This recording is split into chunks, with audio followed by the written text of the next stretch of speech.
Sleeping together is a long-time popular euphemism for having sex with a consenting partner. This podcast is about sleeping together. I'm Larry Fedoruk, and this is Later That Same Life. Each week on this podcast, a different topic, discussion, or story from our lives. Season 11, Chapter 10. Sleeping together. Actress Cameron Diaz recently made some news when she appeared on a podcast saying it was time to normalize the idea that married couples could choose to sleep in separate bedrooms. Not just separate beds, but separate bedrooms. You guys, by the way, we should normalize, like, separate bedrooms. Thank you. I would literally, I have my house, you have yours. We have the family house in the middle. I will go and sleep in my room. You go sleep in your room. Interesting idea. Now, I understand looking to Cameron Diaz for marriage tips is a little like seeking out Jenny McCarthy for vaccine protocol, but I will note that she wasn't exactly recommending it for everyone, but rather suggesting it be normalized for those who choose to have separate bedrooms. Let's face it, if we hear that a couple, these friends of ours, keep separate bedrooms, the first thing that we would say is, what's wrong over there? Are they getting along? Does he snore? Are they breaking up? Further, not sharing the bedroom is often associated with punishment. Yeah, I'm on the couch for a couple of nights until things cool down. Is separate bedrooms in a marriage that wonky an idea? Well, let's look at the history of sleeping together. I'm going to go way back here, so try and stay with me. Some version of hominids and hominins have been dragging their knuckles across planet Earth for about 7 million years, give or take a few days. I told you I'm going way back. The Homo genus, i.e. early human, about 2 million years. What I find fascinating, even mildly amusing, is that it took Homo genus about 1.8 million years to become Homo sapien. Homo human sapien wise. Thinking man. Yeah, it took 1.8 million years for us to have a thought. Isn't that amazing? Especially when you consider how quickly humans can become stupid again. I know you're saying, hold on, isn't this about sleeping and sleeping together? Yeah, I'm getting there. So, Homo sapien, thinking human on Earth about 190,000 years. It's estimated that about 100,000 years ago, the population of Earth hit 1 million. So I'm thinking we did know how to procreate. And by the way, it's not reprocreate, it's just procreate. So obviously, one of our first thoughts as thinking man was, hey, she's a bit of all right. Hey, what are you doing later, big boy? Once a mutual interest was consummated, I assume that sometime throughout history, couples may have dozed off afterward. Thus the term sleeping together. There's no scientific evidence of this. I'm just kind of thinking that's probably the way it worked. However, it would take millennia upon millennia before sleeping together nightly as a result of having slept together once would be normalized. Brian M. Fagan is a professor emeritus in anthropology and author of the book, What We Did in Bed. According to Fagan, the first evidence of a bed, a place where we laid our heads at the end of the day for some solid shut-eye, goes back about 77,000 years to our African ancestors. The caveman, when it was time to retire, had dug a trench in the floor of his cave. Then he lined it with the soft grasses that would also repel insects, bed bugs, and sometimes they covered themselves with more of those grasses. When they hit the hay, they actually hit the hay. These were the first known beds, and they were singles. I assume the double and queen-size trenches came later. Actually, the first evidence of raised beds with mattresses appears about 5,000 years ago in Egypt. Perhaps that is why to this day Egyptian cotton is highly regarded when it comes to bedding. That and thread count. I sent you out to buy sheets and pillowcases. You've been gone all day. Where were you? I was standing in the bedding aisle counting threads. Going back quickly to tie together early Homo sapien, alone with his thoughts, through to digging cave trenches, up across Mesopotamia, sleeping like an Egyptian, the Roman Empire, the Greeks, and even afterwards the Byzantines, Ottomans, and Victorians. Well, what I'm saying is that once Homo genus got to thinking, he thought he was the sapienist. Homo sapien. Again, homo, human, sapien, wise. Or in Germanic, Weisenheimer. All the societies started to think a lot. And they came up with rules and laws and philosophies, religions, commandments, sins, virtues, and even social norms. And one thing was pretty consistent throughout all of these societies, right up until the mid-20th century. And that was sharing a bed, even a marital one, was considered lower class.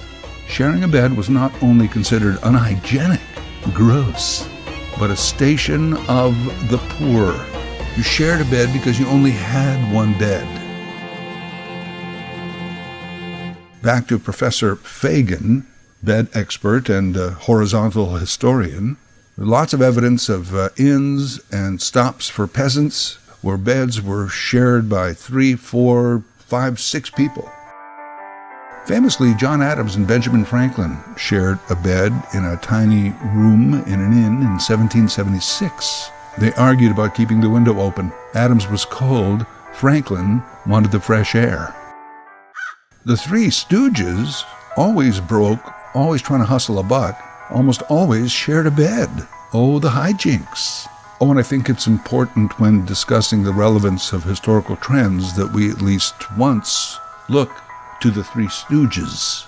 Historians generally agree that sharing a marital bed only became a thing during and since the sexual revolution of the 1960s. Only since then has sleeping together become all bundled up with sleeping together. As a matter of fact, if you grew up in the 50s and 60s, you saw the so-called golden age of movies and television, where one would be hard-pressed to see a married couple portrayed on the screen sharing a marital bed, especially television, which came into our home, our sacred home. I Love Lucy, twin beds. Dick Van Dyke Show, twin beds. And in each sitcom, the birth of a male child was a major storyline. Even showing a pregnant woman, a married pregnant woman, was considered a social step forward. How did they even get pregnant with the twin beds?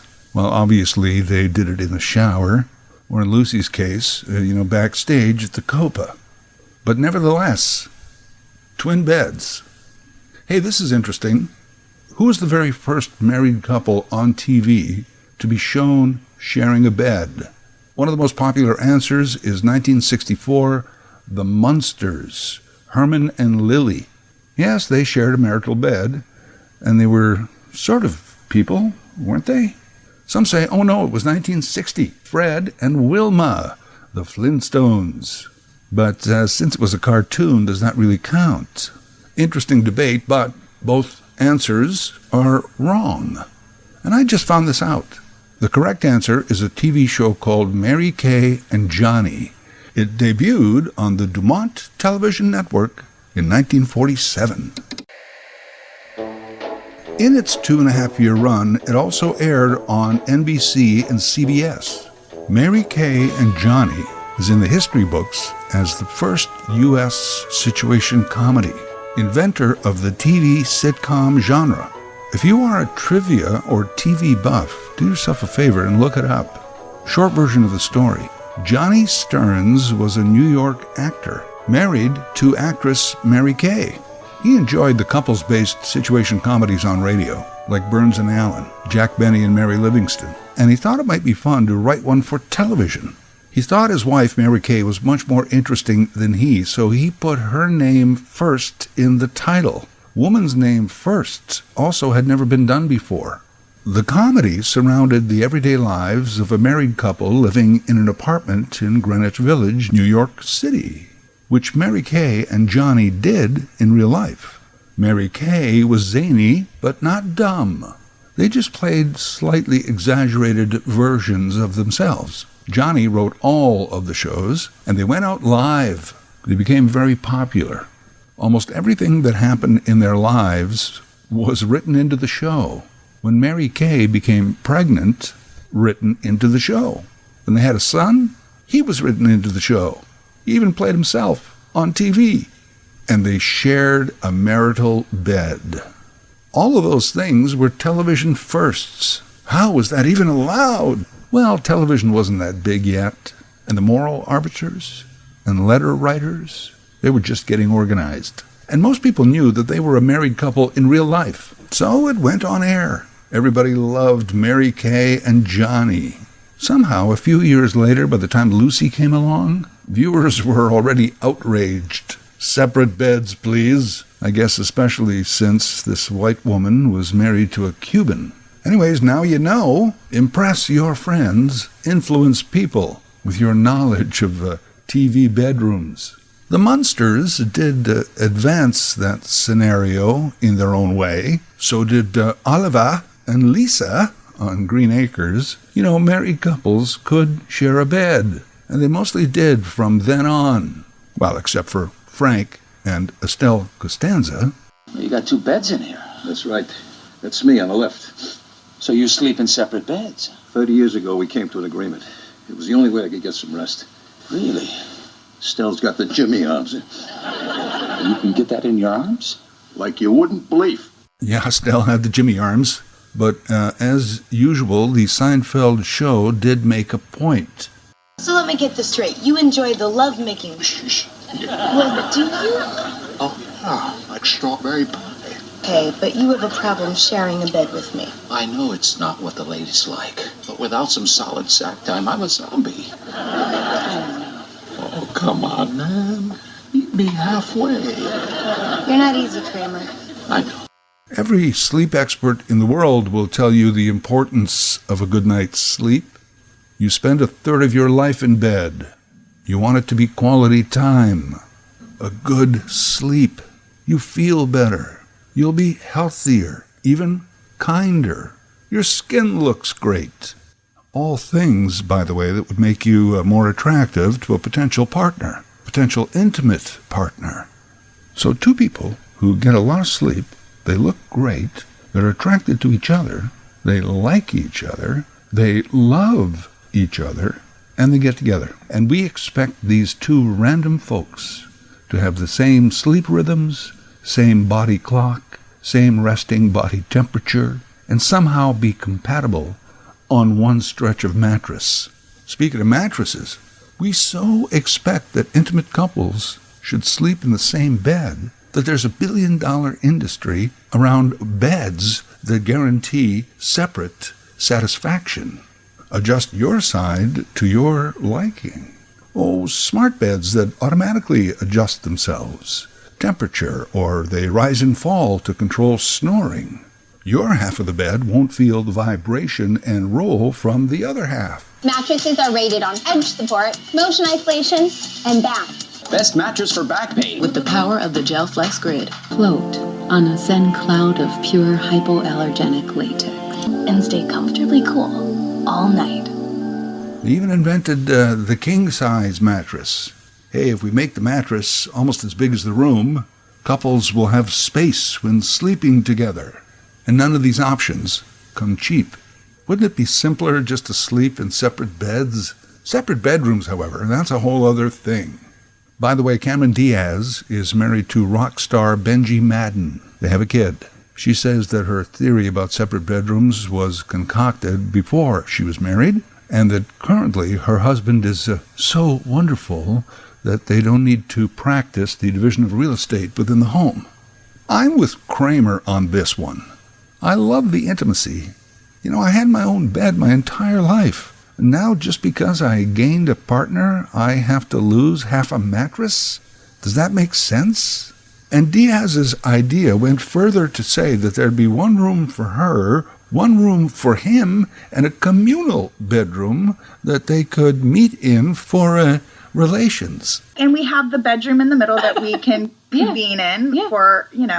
I guess they have enough bedrooms to accommodate that arrangement should they choose to do so. But most of us just don't have that kind of space. So once again, sharing a bed, a station of the poor, the lower class. That's why I say start with separate beds and then see how much further you want to take it. Separate rooms, separate floors. You know what? Why don't I just buy the house next door and sleep there? And I realize up to this point that for the most part I've been equating sharing the bed with an opportunity for having sex. A good sex life is often cited as integral to a happy marriage, I guess. But to define good sex life, I'm sure it varies by age and gender, work stress, health. And of course there are many advocates for married couples sharing a bed. They say it's about way more than just sex. You see, as better beds developed through history, the bed chamber also came into place. The bed was not just a place to rest your head. It became an entire room to which you retired, a private space at the end of a long, busy day. And it's this private bedchamber concept that experts refer to. Married couples should share this bedroom and this bed because it facilitates quiet personal space at the end of the day, to have quiet conversation, physical contact, intimacy without necessarily having intimate relations. It's why you're not supposed to have a TV in your bedroom. A lot of people do. I took mine out of my room about 5 years ago. Best thing I ever did.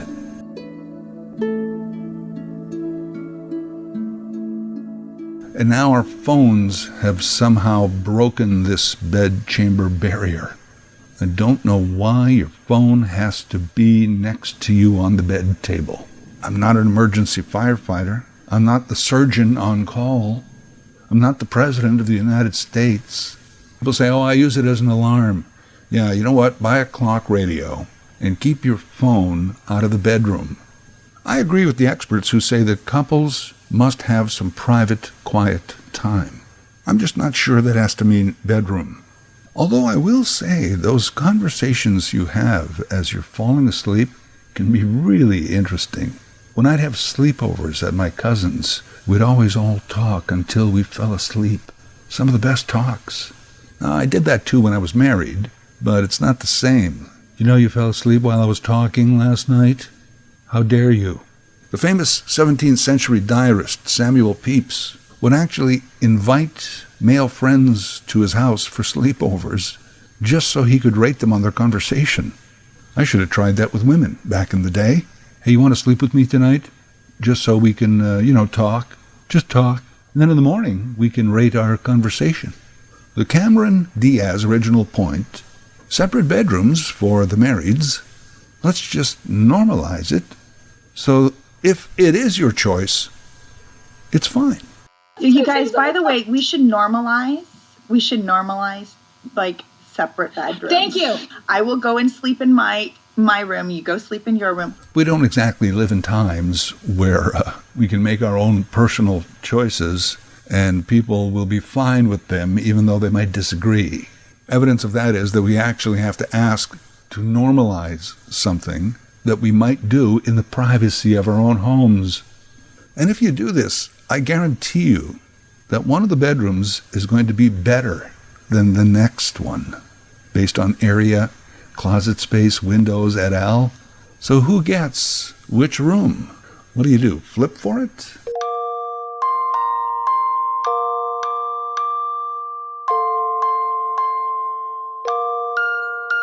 Anyway, this idea obviously not for everyone. There's a lot to think about. Don't make any rash decisions. I guess you could sleep on it. Later That Same Life is written, voiced, and produced by Larry Fedoruk. LarryFedoruk37@gmail.com. Subscribe to Larry's podcast YouTube channel. Get automatic notifications with each new episode.